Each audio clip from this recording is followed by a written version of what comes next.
बिस्मिल्लाहिर्रहमानिर्रहीम। अस्सलाम वालेकुम डियर स्टूडेंट्स, मैं हूं आपका मैथमेटिक्स इंस्ट्रक्टर अली अहमद और मैं आपको मैथमेटिक्स बाय अली अहमद में खुशामदीद कहता हूं।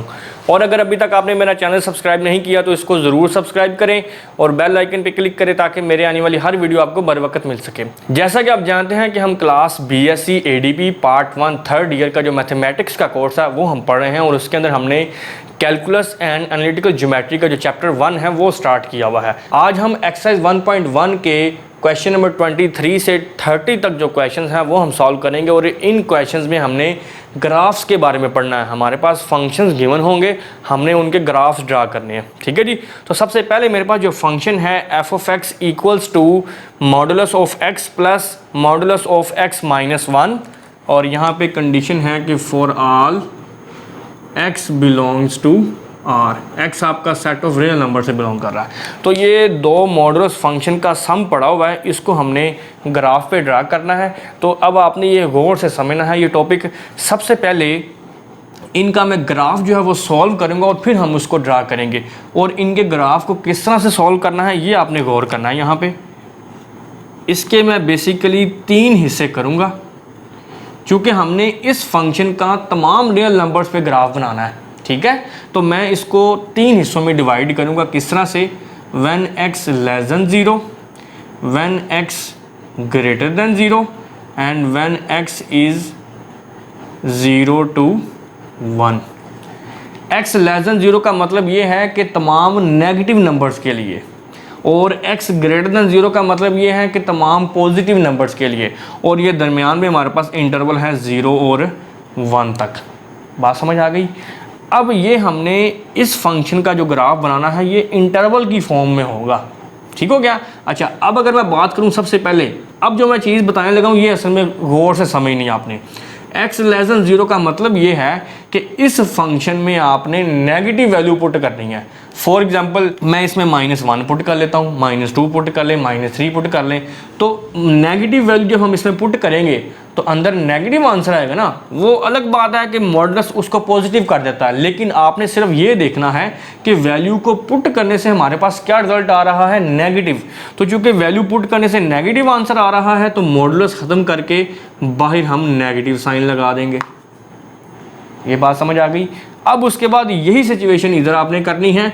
जब इधर भी मैं x की जगह पे कोई नेगेटिव नंबर पुट करूंगा तो ज़ाहिर जब हम इसको सॉल्व करेंगे, लेट्स सपोज अगर -1 पुट करता हूँ इधर भी मैं, तो -1 -2 अगेन मॉडुलस के अंदर नेगेटिव नंबर बन रहा है। तो इसका भी मोड जब हम ख़त्म करेंगे तो बाहर नेगेटिव साइन आ जाएगा। इस बात की समझ आ गई? अच्छा, अब हम बात करते हैं इस दूसरे हिस्से की। इसमें अब हमने क्या करना है, 0 और 1 के दरमियान कोई वैल्यू इसमें पुट करनी है। लेट्स सपोज अगर मैं 0.5 पुट करता हूँ, इसमें जब 0.5 पुट करेंगे तो आंसर आएगा पॉजिटिव। तो इसका मतलब है फिर हम मॉडुलस ख़त्म कर देंगे, बाहर नेगेटिव साइन नहीं आएगा। क्यों नहीं आएगा? क्योंकि वैल्यू पुट करने से हमारे पास रिजल्ट क्या आया है, पॉजिटिव। बात फॉलो कर रहे हैं? इसी तरह से जब मैं इधर 0.5 पुट करूँगा, इन दोनों के दरमियान में से कोई वैल्यू उठानी है। ज़रूरी नहीं कि 0.5 ही पुट करना है, 0.1 0.2 0.3 0.5 0.6 कोई भी वैल्यू पुट कर दें। तो जब मैं इसमें 0.5 पुट करूंगा तो 0.5 -1 -0.5, तो देखें अगेन नेगेटिव नंबर बन रहा है। तो फिर जब हम इसका मॉडुलस ख़त्म करेंगे तो बाहर नेगेटिव साइन आएगा। अब हम बात करते हैं तीसरे पार्ट की, where x is greater than 0। अब ग्रेटर देन 0 का मतलब ये है कि आपने तमाम वैल्यूज़ पॉजिटिव पुट करनी है। तो लेट्स सपोज अगर मैं इसमें 1 पुट करता हूँ तो आंसर पॉजिटिव आएगा, मॉडुलस ख़त्म कर देंगे और नेगेटिव साइन नहीं लगाएंगे। फिर इसके बाद जब मैं इसमें 1 पुट करूँगा तो 1 -1 0। हाँ, आप 1 के अलावा कोई वैल्यू पुट करके देख लें, इसमें भी और इसमें भी। वैसे मैंने यहाँ पे काउंटर एग्जाम्पल 1 की ली थी। अगर आप 2 भी पुट करेंगे तो रिजल्ट सेम रहेगा, 2 -1 1 which is positive.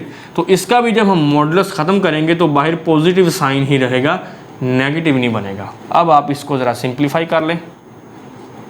F of x equals to -x और -x -2x और ये वाला माइनस इस माइनस को कर देगा +1 और ये -x और +x ये तो कैंसिल हो गई और ये माइनस माइनस ये आपके पास बन गया +1। सिमिलरली x + x 2x और ये -1 वैसे ही। कंडीशंस क्या थी?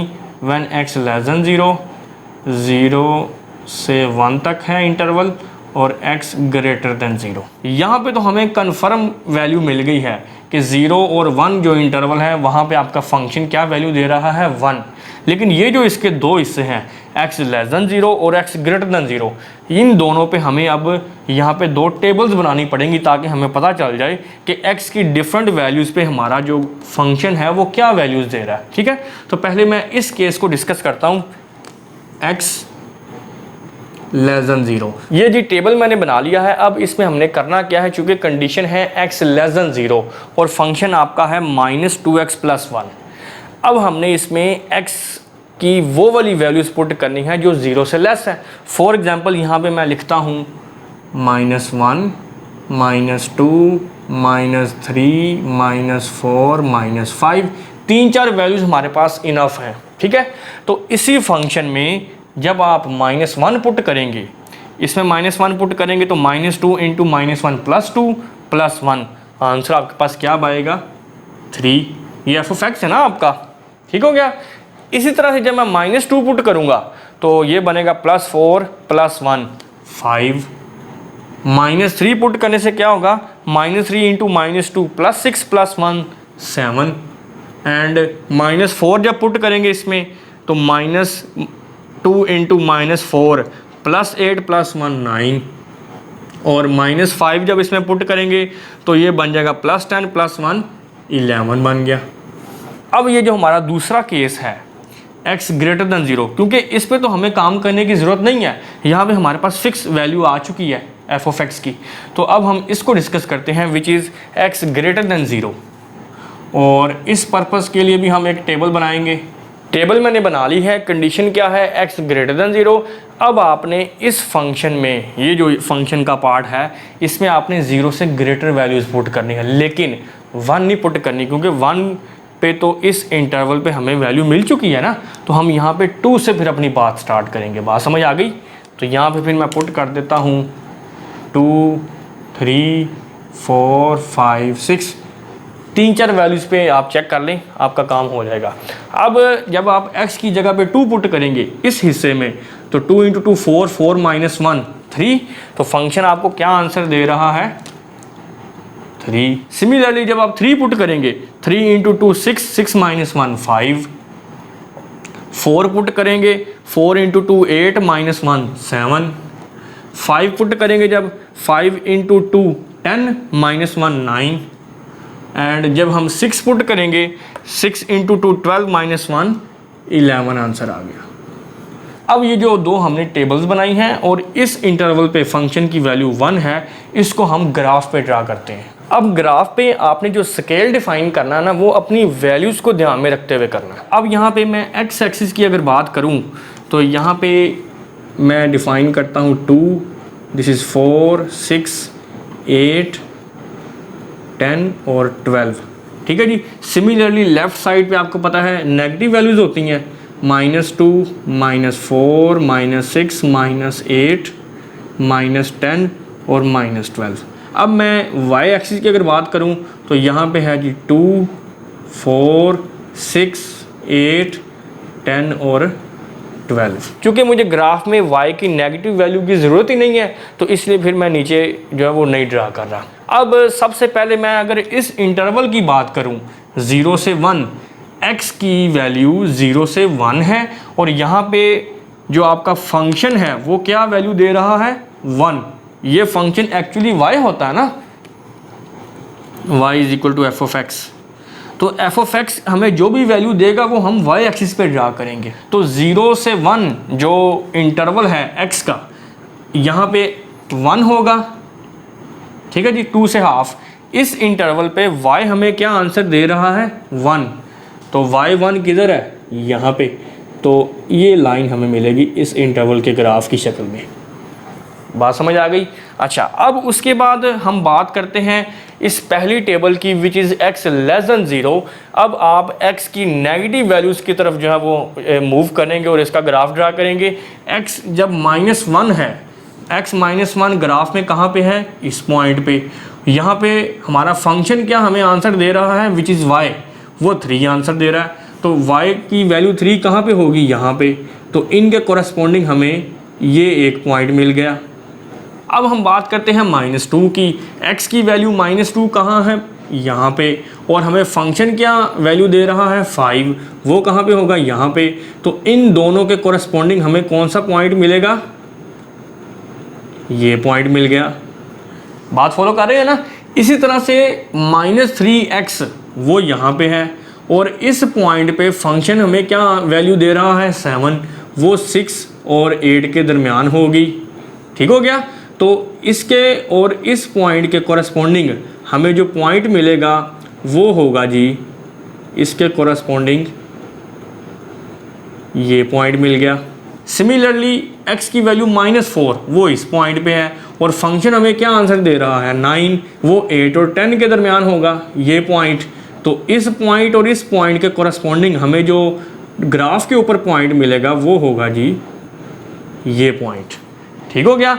सिमिलरली x -5 वो यहाँ पे होगा, और फंक्शन क्या वैल्यू दे रहा है 11 विच इज़ बिटवीन 10 एंड 12, ये वाला पॉइंट होगा। तो इस पॉइंट के और इस पॉइंट के कोरस्पॉन्डिंग हमें जो पॉइंट मिलेगा वो होगा हमारे पास इस पोजीशन पे। बात फॉलो कर रहे हैं। अब हम चलते हैं दूसरी कंडीशन की तरफ which is x greater than 0। अब हम इस टेबल की वैल्यूज़ को ग्राफ के ऊपर ड्रा करेंगे। गौर करना है आपने, x की वैल्यू 2, अब पॉजिटिव 2 है वो इधर आ जाएगा। 2 पे y क्या आंसर दे रहा है 3, 2 पे y आंसर दे रहा है 3, तो हमें कौन सा पॉइंट मिल गया, इस पॉइंट के और इस पॉइंट के कोरस्पॉन्डिंग ये एक पॉइंट मिल गया। इसी तरह से x की वैल्यू 3 वो यहाँ पे होगी, और y क्या आंसर दे रहा है 5, वो यहाँ पे होगा 4 और 6 के दरमियान। इस पॉइंट और इस पॉइंट के कोरस्पॉन्डिंग हमें जो पॉइंट मिलेगा वो होगा जी यहाँ पे, ये एक पॉइंट मिल गया।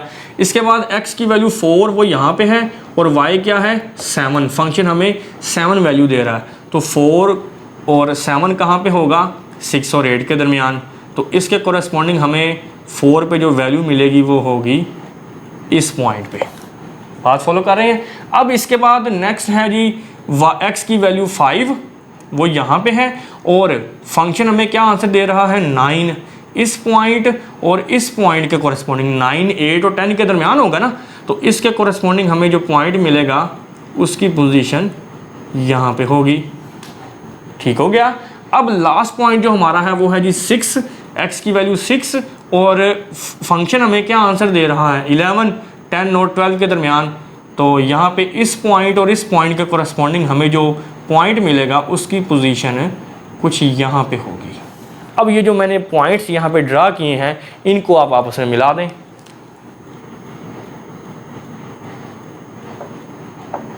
इस तरह मिला दें, और इधर से इन पॉइंट्स को आपस में मिला दें।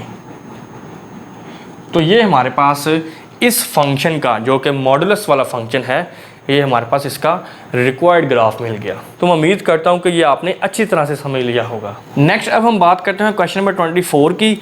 इसमें हमारे पास जो फंक्शन गिवन है ये है जी ग्रेटेस्ट इंटीजर फंक्शन, या जिसको ब्रैकेट फंक्शन भी कहते हैं। ये जो ब्रैकेट है ये एक आम ब्रैकेट नहीं है, ये ब्रैकेट फंक्शन है। तो सबसे पहले हम ब्रैकेट फंक्शन को डिफाइन करते हैं।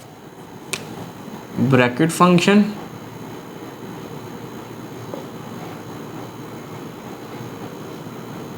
या इसका दूसरा नाम है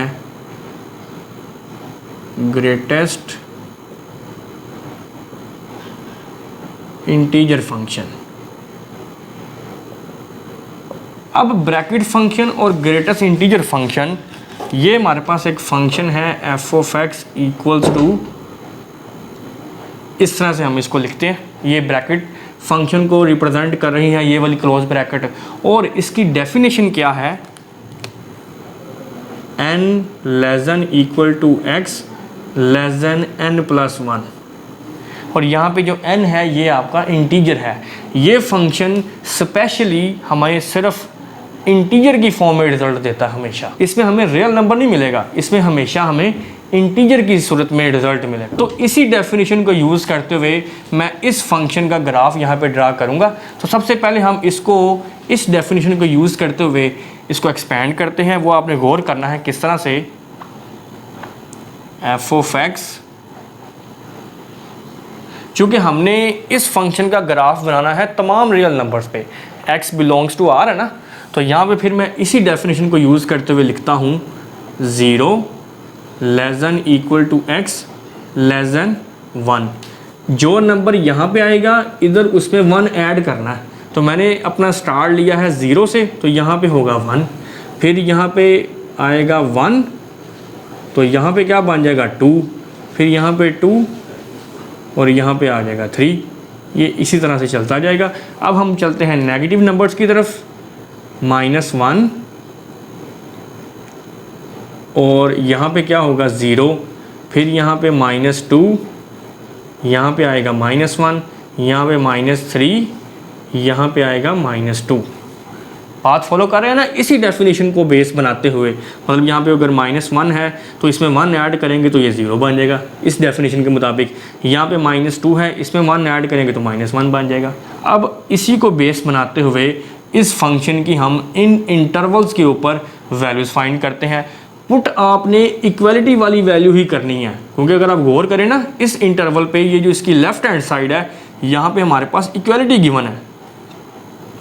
बात फॉलो कर रहे हैं ना, राइट हैंड साइड पे सिर्फ इनइक्वालिटी है, तो हम सिर्फ इक्वलिटी वाली वैल्यूज़ इस फंक्शन में पुट करेंगे। ये 0 जब हम इसमें पुट करेंगे 0 + 0 + 1, आंसर क्या आएगा +1। ठीक हो गया। फिर जब हम इसमें 1 पुट करेंगे 1 + 1 + 1, 1 + 1 + 1 ये कितना हो जाएगा 3। ठीक हो गया। फिर जब हम इसमें 2 पुट करेंगे 2 + 2 + 1, 2 + 2 + 1 = 5। बात समझ आ गई। अब हम चलते हैं नेगेटिव नंबर्स की तरफ। जब मैं यहाँ पे -1 पुट करूँगा, -1 + 1 ये तो हो गया कैंसिल, आंसर क्या रहेगा बाकी -1। ठीक है जी। इसी तरह से जब मैं -2 पुट करूँगा इसमें, तो -2 + 1, इनका आंसर क्या होगा -1 और -2 -3। ठीक हो गया। फिर -3 जब हम इसमें पुट करेंगे तो -3 + -1, -2 और -3 -5। तो इस तरह से हमने इस फंक्शन को सॉल्व कर लिया। अब इन इंटरवल्स के ऊपर हमारे पास फंक्शन की जो वैल्यूज़ आई हैं 1, 3, 5 अप टू सो ऑन, और फिर नेगेटिव वैल्यूज़ पे -1, -3, -5, इनको अब हम ग्राफ पे ड्रा करते हैं। अब यहाँ पे हम अपने फंक्शन की वैल्यू को देखते हुए स्केल डिफाइन करेंगे।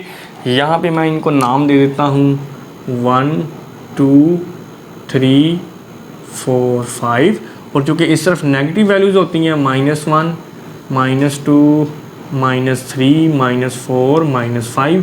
सिमिलरली 1, 2, 3, 4, 5, 6, 7 एंड -1, -2, -3, क्योंकि नीचे y एक्सिस पे वैल्यू जो होती है वो नेगेटिव होती है ना, -4, -5, -6। अब आप सबसे पहले इंटरवल पे अगर गौर करें तो वो है 0 से 1 तक।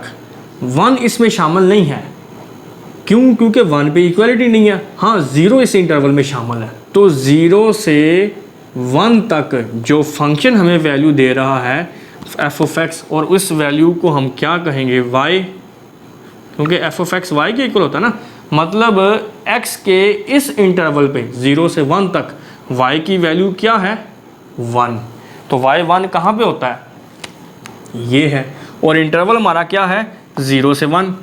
तो इस 1 से हम एक लाइन बनाएंगे 1 तक, और इसको हम यहाँ से ओपन कर देंगे।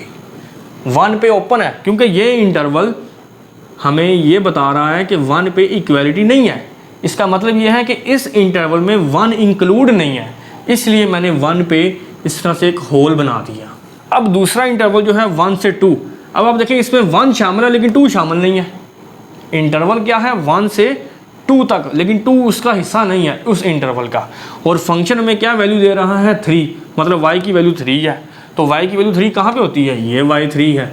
और इंटरवल हमारा क्या है 1 से 2, 1 से 2 और 3 ये पॉइंट है। तो ये आपका बनेगा 1 से 2, और 2 पे हम कर देंगे इसको ओपन। क्यों? क्योंकि 2 इसमें शामिल नहीं है ना। बात फॉलो कर रहे हैं। अब ये जो तीसरा इंटरवल है 2 से 3, अब इसमें 2 शामिल है और 3 शामिल नहीं है, 3 पे हम ओपन करेंगे, जबकि y की वैल्यू इस इंटरवल पे क्या है 5, y5 कहाँ पड़ा हुआ है ये है, और हमने इंटरवल कौन सा लेना है 2 से 3, तो 5 ये है, तो यहाँ से हम 2 से 3 तक जाएंगे, जबकि 3 को ओपन करेंगे। 3 को ओपन क्यों करेंगे, क्योंकि 3 पे ओपन इंटरवल है, 3 इस इंटरवल का हिस्सा नहीं है। अब हम चलते हैं दूसरे हिस्से की तरफ जो कि नेगेटिव एक्स एक्सिस की तरफ है। अब इंटरवल हमारा है -1 से 0, ये x -1 है, -1 से 0, -1 से 0 पे y की वैल्यू क्या है -1, जो कि नीचे की तरफ होती है। तो -1 को अगर मैं यहाँ पे लिख दूँ और इस -1 को भी ऊपर ले जाऊँ ताकि ग्राफ आपके लिए क्लियर हो जाए, -1 से 0 पे फंक्शन हमें क्या वैल्यू दे रहा है -1, जो कि ये है। तो -1 से 0 पे, और यहाँ पे हम ओपन छोड़ देंगे इसको, क्योंकि 0 इसमें शामिल नहीं है ना इस इंटरवल में। अब अगला जो इंटरवल है वो है -2 से -1 तक, जबकि -1 इसमें शामिल नहीं है। इंटरवल कौन सा है -2 से -1, जबकि हमें फंक्शन इस इंटरवल पे क्या वैल्यू दे रहा है -3, y की वैल्यू -3, वो कहाँ पे है, वो यहाँ पे है। तो इस इंटरवल के कोरस्पॉन्डिंग हमें वैल्यू कौन सी मिलेगी -2 से -1, और इसको हम यहाँ से ओपन छोड़ देंगे। ओपन क्यों छोड़ना है, क्योंकि इसमें -1 शामिल नहीं है, इसलिए मैंने -1 के कोरस्पॉन्डिंग जो पॉइंट था ग्राफ में उसको ओपन छोड़ दिया है। अब उसके बाद जो लास्ट इंटरवल है हमारा वो है -3 से -2, अब इसमें -2 शामिल नहीं है, और y की वैल्यू क्या है -5, y -5 कहाँ पे है, वो यहाँ पे है, और इंटरवल हमारा क्या है -3 से 2, जबकि 2 इसमें शामिल नहीं है। तो फिर इसके कोरस्पॉन्डिंग हमें ग्राफ क्या मिलेगा -3 से -2 तक, जबकि 2 इसमें शामिल नहीं है, तो इसको हम ओपन कर देंगे। बात फॉलो कर रहे हैं? तो मैं उम्मीद करता हूं कि क्वेश्चन नंबर 24 जो कि ब्रैकेट फंक्शन या इसका जो दूसरा नाम है ग्रेटेस्ट इंटीजर फंक्शन, इसका ग्राफ आपने अच्छी तरह से अंडरस्टैंड कर लिया होगा।